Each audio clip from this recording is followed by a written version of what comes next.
7 years ago, I started helping with Hunting with Heroes. Had really fallen in love with it, really felt that we were giving back to our soldiers that were coming back and having some hard times. Came up to conversation of taking a veteran and take them on an elk hunt. Joel Cervera, who was our first veteran to take for Cedar Ridge, and ever since then, I've just loved it. The team loves it, the crews we have. They look forward to this hunt every year. Pull the trigger. You got it! Yeah! I've already have volunteers that have seen what we're doing this year, want to come and help us next year with this. Best of the West has stepped up and helped us with it. The Huskamaw scopes, the guns, their crews that help us. A phenomenal deal to be able to give back to the veterans and say thank you to them.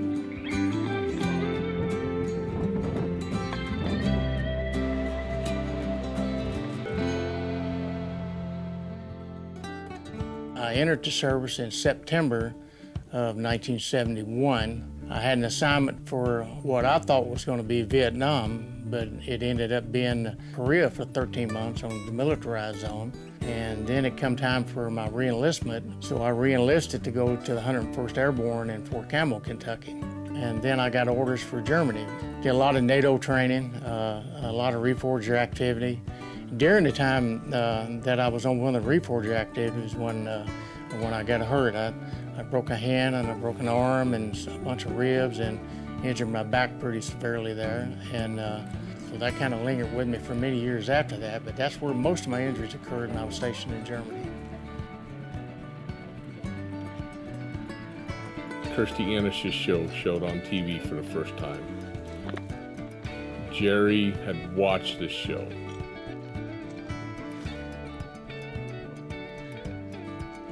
And as soon as the show was over, he called the office.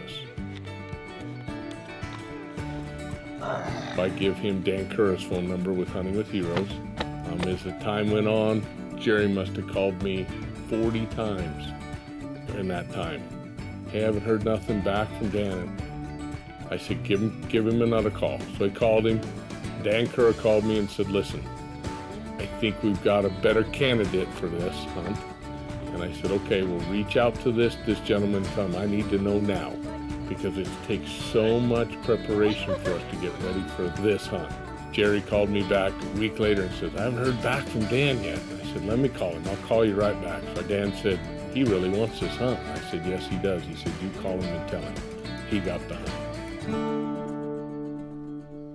I was really overwhelmed. My wife happened to be sitting on the couch across from me, and my Lord, I've been picked for a hunt of a lifetime with a great outfitter. To me, it was a dream come true, because I'm kind of getting to the end of my hunting career, and what better way to check your bucket list item off than an elk hunt in the Casper, Wyoming area. I couldn't think of a better way. It tore him up. It tore him up that he got the hunt. It was a bucket list that he wanted. It was a goal to take him to the top of everything he's gone through to get to go to kill an elk. He's called me every day and told me he's ready. I asked him if he was bringing anybody. He said he wanted to bring his wife. I said she was more than welcome to come, and he said, well, she's not. I said, if you bring your wife, she'll have fun. And he did. He brought his wife, and she was able to enjoy this experience with her husband. Jerry called me and he says, I'm in Casper 2 days before his hunt started. He said, I'd like to come up tomorrow. So he come up and we got to talking and got to looking at everything. And I asked him, I said, Jerry, would you like to shoot the best of the West guns? And he said, I'd love to. So I said, I took him up here to our range. This gentleman's never shot over a couple 100 yards. I had done a lot of shooting in my life, but nothing over 350, in that range area. The first target he set me on was 690 yards. It was a silhouette of a coyote. So I zeroed in on that. He set me down. He set the scope for me, and I drilled it. I mean, 690 yards, my first long-range shot, and I made it. I was shocked at myself. And then Tony asked me, said, "You need to shoot it again." And I said, "No, I'm good. I'm good." I said, "One shot, I'm good." My next target was set at 1180. You know, we stepped it out from 690 to 1180, and I said, that's a big step there. And I was fortunate enough that I hit the target at 1180. I shot myself, I guess. I think when we left the range that day, I knew I had a rifle that was capable of doing it, and I felt like I was capable of doing it. Now they know what that gun and scope will do. And they know that when we turn that turret for them, they know that we're giving them the product that can do what we're asking it to do.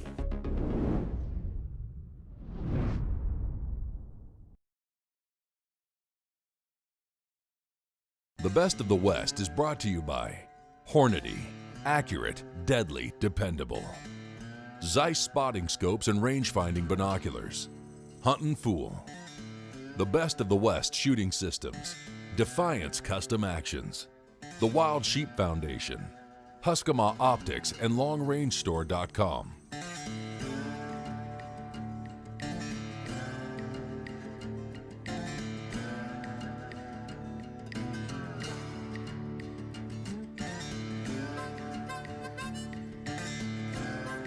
I have all the faith in these horses. We get them 3 weeks before the hunt starts. My guides, their wives go out and ride these horses. We put these horses to the test. We want to know if they're going to buck, if they're going to be gentle, if we're going to have any issues.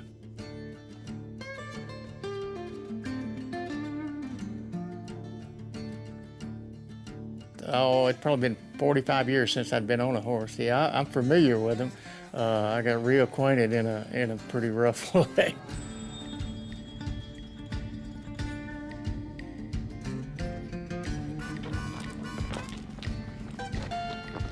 I knew I was going to be challenged with the task of getting on a horse. So once I got on the horse, I felt comfortable. You know, I got settled in. They got my feet locked in the stirrups, and I was just ready to go.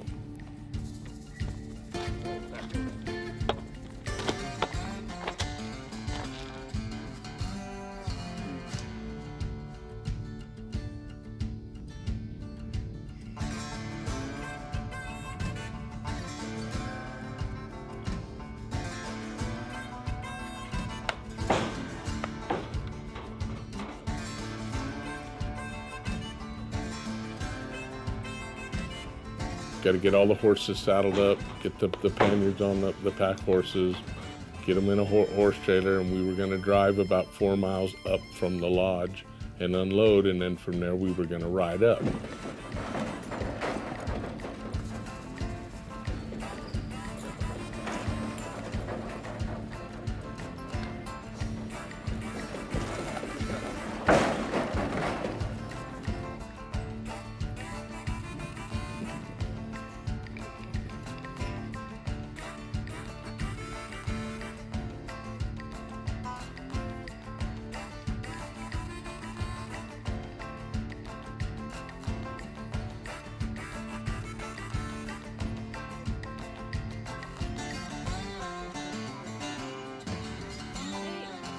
We got everybody up there where we needed to. We got all the hunters on there, and we headed up the road. Following right now, or you going back again? I gotta go back to the cabin. Go to the Salt Lake at Elaine's cabin. Okay. Up on top where the road goes to Elaine's cabin and go. Okay. Okay. What time are you? Who? 8:24.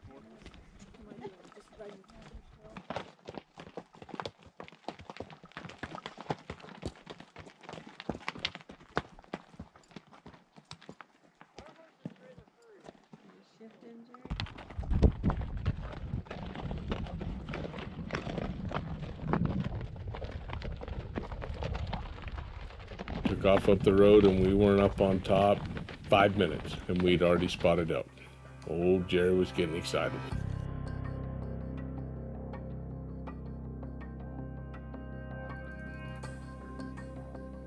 And when I first seen them, I was just shocked how big they were and how beautiful they were, and how well hid they were, and how they were aware that we were in the area, and it was going to be a challenge. Of course, the guides were telling me, you know, that's where they're located now. This is what we'd have to do to get to them. So that was beautiful for me to see the elk the first time in a while like that, in the mountains of Wyoming. I mean, it really was. It's just amazing. We rode probably another 2 hours to get up to where we needed to be at. And as we're riding in there, we spooked 2 big buck mule deer out. And they ran right up to that elk herd. And we knew that them deer blew them elk out of there. Jerry still kept a positive attitude. He did not lose sight that we were going to find them elk again. And away we went. We saw a lot of elk, but that man can ride a horse and stay in it all day long and never complain once.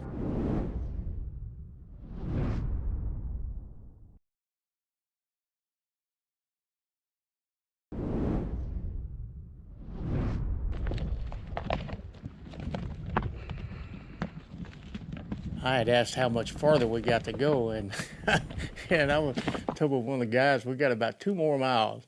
Well, to be honest with you, that 2 miles seemed like 5, and every step that horse made, I felt every step of it. I had places that were hurting that I didn't even know I had. At one time, I wondered if I was going to make it to the end on the horses that day, and I knew deep down inside of me I wasn't going to give up. I stayed on that horse no matter what, no matter how rough it got. And I'll say this, I was sore. There's no doubt I was hurting from top of my head to the bottom of my feet. 17 miles on a horse. Oh my God, that's all I can say.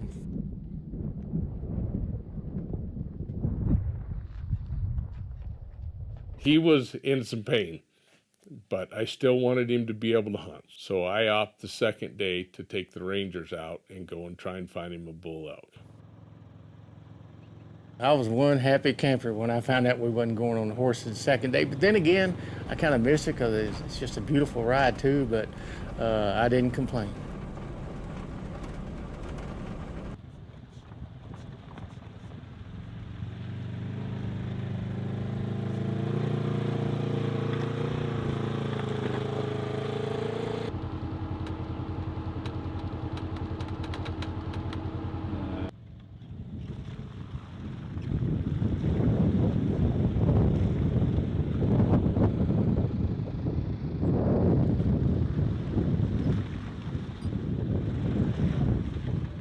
Driving around and we get up there, and right where we'd left that elk herd at, there they are. Same place we'd seen them at the day before. I told Jerry, I said, Jerry, we gotta drive all the way around this mountain. We're gonna have to walk up the backside of the mountain. When we get everything ready to turn around, Jerry's already headed up mountain. And he's going straight up this mountain. He's not going zigzag, he's going straight up this mountain. I said, Jerry, hold on, I'll go with you.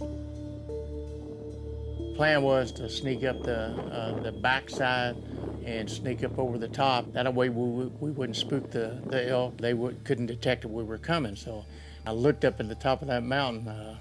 I think my heart kind of fluttered a little bit because I knew it was on then. I just put my drive gear in drive, and actually I think I started walking up the hill before the rest of the guys did. I was so eager to try to get up there. So, I grabbed my little cane and I started hoofing it. When we first located the elk up there and I could see the terrain, I'd already had a vision of how rough the terrain was, how the rocks were, and footing-wise, how much trouble it was going to be to get up there. And I was digging deep inside to figure out how this was going to happen, how we were going to accomplish this mission of getting to the top of that hill. We went from the bottom to the top, straight up that mountain. To take the veterans, they never complain to me.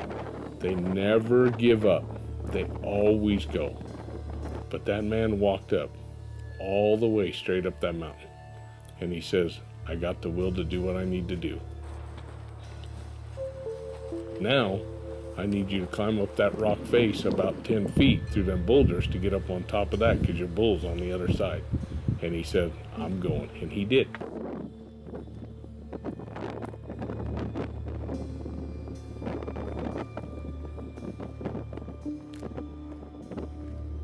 and there was bull elk standing right there. There was cows and bulls, and we still had our elk. And it was go time.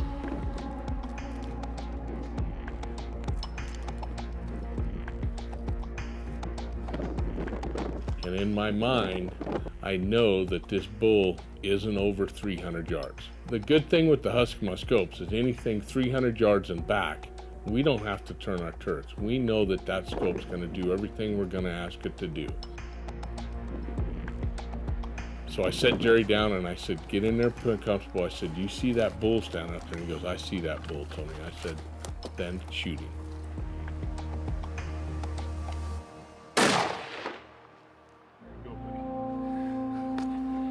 Oh my God. Come here, Spotty, come here. Come here. What, you stay there and watch. Watch. Come here, Spotty.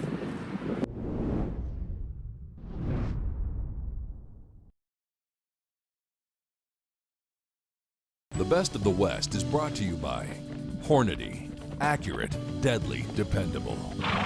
Zeiss spotting scopes and range-finding binoculars. Huntin' Fool. The Best of the West shooting systems. Defiance Custom Actions. The Wild Sheep Foundation. Huskama Optics and LongRangeStore.com. To book your next hunt with Cedar Ridge Outfitters, call Tony Kiser at 307-251-3309 or visit cedarridgehunting.com. I'm going to go to 900. For more information about the products and gear used on today's show, please visit LongRangeStore.com or call 1-866-754-7618. Focus was my main objective. You know, focus on the target, get the crosshairs on the target, be smooth with the rifle, and not hesitate. I just took a little small breath, squeezed the trigger really good, and got to see it in the glass, the elk go down. I'm telling you what, that Best of the West rifle, wow, I mean, it hammered him. After he shot that, we had another veteran that was with us who had a cow tag. So I grabbed this other hunter and I told Jerry, I said, you set put. I said, I'm gonna run around here and try and get a cow for her. So we didn't have much time to do hugs and high five, and I took off with her, went about 40 yards, and there they were all bunched up. I ranged them 409 yards, but they just wouldn't cooperate. They were all bunched into a big group. And I just decided to not take the shot. She was okay with that. And then after that, it was back to Jerry and start celebrating for his bull he got. Are you happy? Yeah, I'm happy. You had the shot at the big one. Yeah, He's still running. Yeah. My expectations when I got here was to get an elk. My dream was a 6x6, and if I'd have got a 6x6, I would have been happy. If I'd have got a 5x5, I would have been happy. But to walk down to that ridge and see that I had a 7x7 was, it brought tears to my eyes.